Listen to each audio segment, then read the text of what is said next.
Yo, what up? My name is Robin. I'm an alcoholic and drug addict. Today I'm gonna get into being homeless in Minnesota. Really wasn't being homeless to be honest, but it was a trip. It was a different life experience. I'll tell you that. I mean, if it wasn't for my homie, I would have straight up been homeless, right? But I remember him telling me, like, "Hey, fool, I got this job, but I gotta stay at my cousin's house, and that's just the way it's gonna be." And I was like, "Fuck, all right." He's like, "You stay here, just survive how you can, dog." I was like, all right. You know what? Like, actually, I think that I'm making this whole story up. For real. Like, fuck, I'm trying to remember. Like, I don't even think he even told me that he was gonna go stay over there. I just think one day they just bounced and he just never came back. I don't know how, but the rent was paid and nobody ever came a knocking. The rent was paid, um, and I was just there. I didn't have no TV anymore because I had sold it to the Connect. I didn't have an Xbox. The TV that they did let me borrow, I'll never forget. The TV that they did let me borrow that belonged to my homie and his girl, they had it. I had it in the living room. I was watching it, and then once they found out that I was like going downhill, I remember the homie's girl came. I was just on my cell phone in the living room, and just one day the girl came and she fucking disconnected the TV, wrapped the wire up, and took it back to her room. I was just like, what the fuck? Like, just like that, you're taking the TV back? Like, damn, dude, fucking scandalous motherfuckers up in this shit. But we were on the sick one, right? So it makes sense. They really want me selling their TV. And I wouldn't have done that to them. Because I mean, that would have been a little bit crossing the line, you know what I mean? Just a little bit. So I was just like, whatever. And it was just a trip. But, anyways, so they're gone. And I'm just home alone to fend for myself. I don't have a job. And, like, I really don't feel like going to work. I don't feel like looking for another job. Like, so I'm just there, dude. And fuck, I was there for a long time.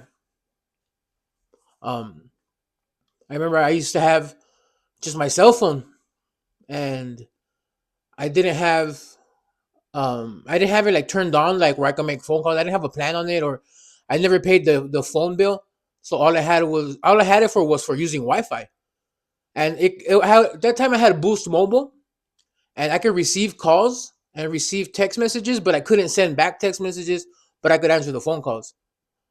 So I remember like a few times I would talk to if I would talk to my sister or whatever, I would tell her like, hey, I would like email her or some shit and tell her like, hey, I can't um text message or nothing, but my because my phone I used to tell her because my phone is tripping. I don't know what's wrong with the phone carrier, and I came up with I came up with some sick ass tweaker excuse to tell her that why my phone didn't work. But I was like, but if you call me, then we could talk. You know what I mean? But I was too ashamed to tell her that I can't afford fucking to put $20 to pay my fucking phone bill and shit. That shit sucked. And and that's just the way it was. I remember I even used my fucking sob story to have this one girl pay my bill for the month because I was doing like dirt bad, homie. I was doing bad, dog. And I fucking conned her into like paying my bill. I was like, yeah, and I'll pay you back. You know, the best fucking the sickest tweaker story ever of like, yeah, I'm working, but you know, I don't get paid till this day. I was like, you think you can pay my phone bill and then I'll just pay you back? And I never paid her back. She didn't deserve to get paid back because she's the girl that fucking I don't even know if I talked about it already, but she slapped me. And so that was my payback. It cost me $30 to get slapped, pretty much. Anyways, so I'm out there living the bum life, no ambitions, nowhere to go, nothing to do, snowed in, haven't showered, haven't taken a dump because I'm on my Lias, and I'm just there on my cell phone watching Impractical Jokers. I remember I watched Jumanji, and I watched The Big Bang Theory, and that's all I would do, just sit there on the couch, todo aplastado y nomás valiendo verga, and I just watch fucking shows on my. And I didn't have Netflix, obviously no Netflix, no fucking no apps to watch anything. So I used to like go onto those illegal websites and watch shit. But what was the fucked up part that was in the room in my homie's room? He had a big ass TV with cable and all kinds of shit going on over there. And he knew that I was like, and he knows that I'm a really big fan of wrestling. And so on Mondays and I think it was like Thursdays or Fridays when they had a SmackDown, I'd tell him like, hey fool, like, can I go in the room watch TV? And I was like, just for these 2-3 hours that wrestling's on, and then I'll bounce. And at first, there was really skeptical. He was like, nah, I don't know, because my girl's tripping. And in the event, I was like, come on, fool. Dude, I'm not gonna fuck around. Dog. I'm just want to watch TV, just want to watch wrestling, and then I'll get out. That's it. I won't go back in there, nothing. And even up to, I didn't have to ask them. I could have just gone in there, and if they would have came back and saw me in the room over there, they're gonna just be like, hey, get the fuck out. Like, okay. But I thought it was common courtesy just to let them know, like, hey, if we want to be in the room, just to have some type of trust. And they shouldn't have trusted me, I tell you that. So they said, yeah, eventually they said, yeah, go ahead, go in there. And but they're like, you only sit on the chair. You're not allowed to sit on the bed with your stanky ass. I was like, all right. I was like, whatever. And then so I'd be watching TV, and then I was like, fuck, man, I want to smoke something. Like just to have the sensation of throwing smoke in the air is just like it's something only tweakers will understand. Just to have a cigarette to smoke, or my thing was a Black and Mild, just to have something to smoke, dog, just to feel a little lightheaded, just to feel something, just to do the Dragonazo, just take a big ass hit, just let it all out, right? And then I remember like, oh, this fool's daughter has a fucking piggy bank in here. I was like, I know she does. So I started fucking look. If these guys watch this shit, you guys know. My bad. I looked through I looked through the cajones. I looked through the dresser, the drawers. I don't see nothing. I was like, oh, I wonder. And then I was like, oh, it's a big piggy. It was like a stand-up piggy bank, like a 2 foot tall piggy bank. I think it was like a crayon or something like that. And I looked through it, and I go into I opened the doors for their closet, and I started looking through their cajones right there.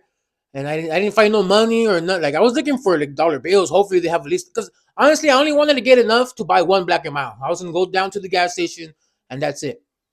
And I go and fucking looking through shit, and I find the piggy bank. I was like, yes, yes. I find the piggy bank, come up, fucking take exactly what I needed, like on like $1.87 or something like that. Take it, bounce over there. And what was the fucked up part? That like I didn't give a fuck that I was coming up on the child. Just like, dude, like this her piggy bank for savings for whatever, she candies or whatever. But I took that money. I went to go get that Black and Mild. Man, was I smoking one up. I was fucking loving it. I was living the fucking life. And just for those 2-3 minutes that I was out there smoking, like I had no worries. I didn't feel like a bum. I didn't feel like anything. Like all that shit was erased just for those 2-3 minutes. I was in relaxed mode.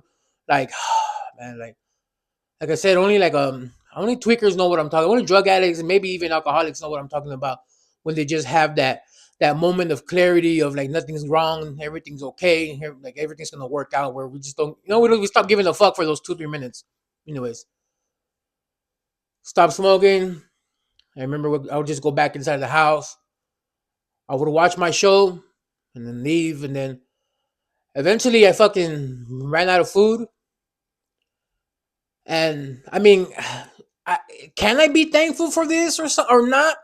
Or but all my homie thought I was worth was a sack of potatoes, and literally was a sack of potatoes. And he just dropped me off a sack of potatoes. I mean, at least he fed me, right? Like at least like that's the conflict I have in my head. Like I don't know if that was okay or not, because like that's all you think I'm worth is a sack of potatoes. But at the same time, like you don't have to give me a sack of potatoes. You know what I'm saying? Like, and I didn't know how to cook. I didn't know how to make like potato dishes. So I just had to look up shit. All I knew how to do was just fry potatoes. Everything was always fried. And then the girl got mad because I fucking used up all her cooking oil and shit. And and then I ended up like looking through all the drawers in the kitchen and shit like that, right? And I ended up finding like noodles with spaghetti, if there was spaghetti sauce. And so I would do like random little things that I would try to eat. I try to make like garlic mashed potatoes and all kinds of just like random shit that I found like online. It really never like dawned upon my head to like look up like recipes with whatever I had in the house. So I was out there struggling. But the biggest fucking struggle, which was the worst, was when I ran out of toilet paper. I had no money coming towards me. Zero money. I ran out of toilet paper. I'm like, fuck, what the fuck am I gonna do? And I was already past the Malia stage. I was already fucking taking like I guess normal dumps. what am I gonna wipe with? And I was like, fuck, I'm not gonna use my clothes because I don't have as much. I don't have clothes as it is. Like half of it's dirty. It hasn't been washed in months, and the other half that I'm using was I'm just rotating them, you know. And I would wash my socks and my boxers in the fucking in the bathtub with just a little bit of soap because I only had a little bit of fucking soap, so I didn't have nothing, you know. So what I remembered was months prior when I went to go get food stamps, they gave me a yellow envelope full of fucking documents. Full of fucking documents. And I remember looking up online like how to make your own toilet. I love mamas. I remember I remember looking up how to make your own toilet paper and like you have to like boil the water and you have to do this and you have to do that and it takes like days and I'm like I don't got days I gotta take a shit right now. Like what else can I do, dog? So I remember taking that packet into the fucking bathroom with me. I take a shit. And what I would do, I was just like wet. I would grab the paper, like crumble it, wet it, like make it as soft as possible, and con todo with all the ink and everything. I'd wipe my ass with that shit, and that was the best I could do, man. So all I had to my possession was a packet of papers as toilet paper and a sack of potatoes to eat. That's it. That was just for that first month. But since I had fucking food stamps, guess who came around all of a sudden when it was the beginning of the month? My homie, his girl, and the cousin. They took me to Sam's Club, and I didn't. I at that time I really wasn't like knowing how to cook, and I really didn't think about fucking like learning or looking up recipes. Like I said, so I just bought what was easy and convenient was just like a bunch of frozen food. I bought a big old thing of like a big old packet of to make pancakes, and then bought another thing of potatoes and just like a bunch of corn dogs and burritos and just like random shit I could throw in the microwave, you know. And it was like the worst fucking month I was there. It was like the month of February. It was like the worst month I ever had there in my life. And I'm just there trying to survive, you know. And then luckily my homie looked out for me that month. He bought a big old thing of toilet paper. He shot me some rolls of toilet paper. I was all right, cool. At least I got that coming. But still, I didn't have like any motivation to go work or nothing. And then it's tax season. So I had the fucking light bulb go off, you know? It's tax season, so I told my sister to mail me my W-2 forms that I was gonna have sent to her house in California to send them to me in Minnesota. Plus, I was gonna get the W-2 forms from the W-2 forms from Minnesota, the two jobs that I had there, and I was just gonna all combine them. And then eventually, I hooked up with my homie's cousin, and we did our taxes together. Got the child credit, and all of a sudden, I had fucking 4Gs coming my way. And I fucking couldn't wait to get those fucking 4Gs, you know what I'm saying? And then right off the break, the homie's cousin wanted 2Gs. And I was just like, well, I was like, fuck it is what it is. It's two I'm still gonna get two more G's than I had, you know? And my homie was like trying to get in there, like trying to like piss her off some way so she won't get no money. And all of a sudden, like my homie was telling me too, like, hey fool, like you gotta pay me back for all the months that you stayed here that you didn't pay rent. I was like, this motherfucker, you know, I thought you had my back. It's like, well, he had my back, but at the end he wanted his money, right? I was like, I guess. And they had no other choice but to trust me with, to be honest, with when the money came in. And I remember just sitting there for like 2 weeks. Oh, you know what was badass too is that when I filed my taxes on the H&R Block gives you a card. On that card, they fronted me $500. So I was fucking living the life. Guess where I went? Straight across the street to connect my phone, and then straight to the fucking connect. I was buying all kinds of shit. Wasted those $500 went like in 2 days, and I was waiting for the big check to kick in, you know. And I was still just struggling, like barely, like getting through the days, my lias.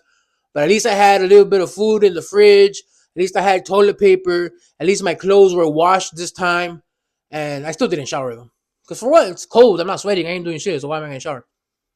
So I'm there just waiting. Just like Valias. I remember just being there one night. And then all of a sudden I hear my fucking phone go off. And I check it and it says, whatever has been deposited into your H&R Block account. I was like, whoa. First thing I did, Hit up the connect. First thing I did was hit up the connect. I was like, "Hey, bro, what's up? Let me get that." He's like, "Come." He's like, "All right, come through, fool." So I went through.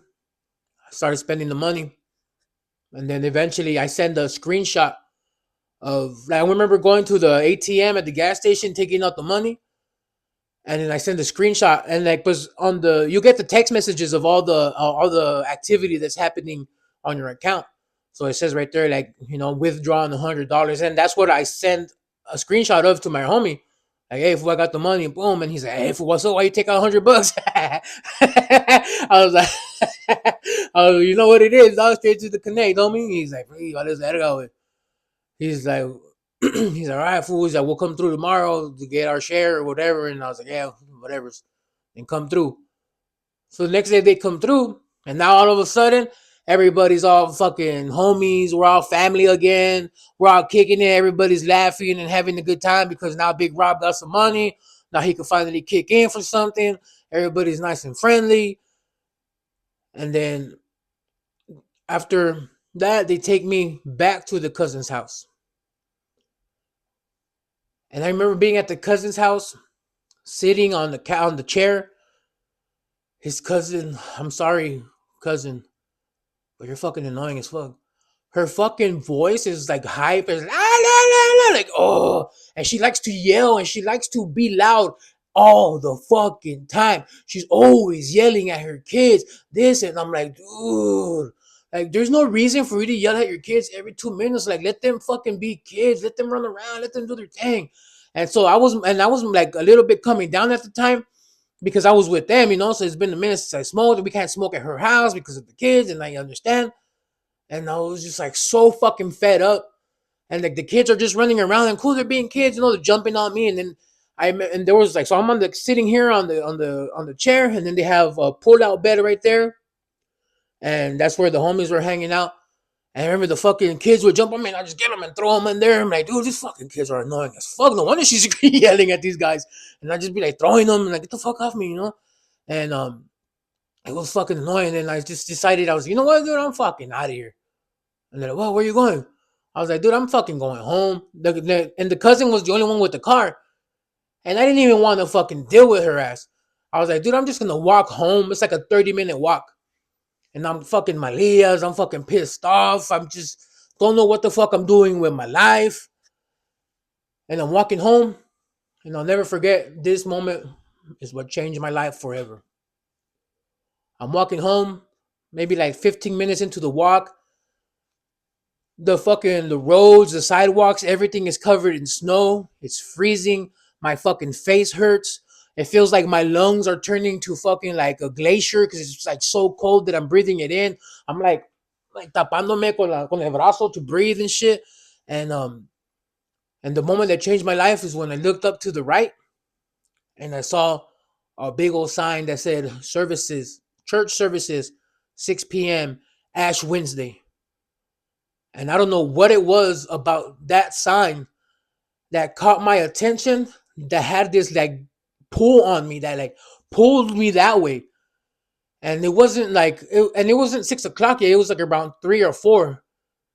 And something in my head, like, I didn't feel high. Didn't feel like withdrawal. I didn't feel anything at that moment. When I saw that sign, I felt like I had a moment of clarity. My mind went blank, and then the next thought was like, I gotta be here at 6 p.m. No matter what, I gotta be here before 6 p.m. And I went home and I kicked it, and I was like, nah, I'm not gonna go. But just something kept like egging me on, like, you have to, you have to. There was something in the back of my head like saying, you have to, you have to, you have to. And it was like 5:20ish, and I was like, fuck it, I'm going. And I make my way back to the church.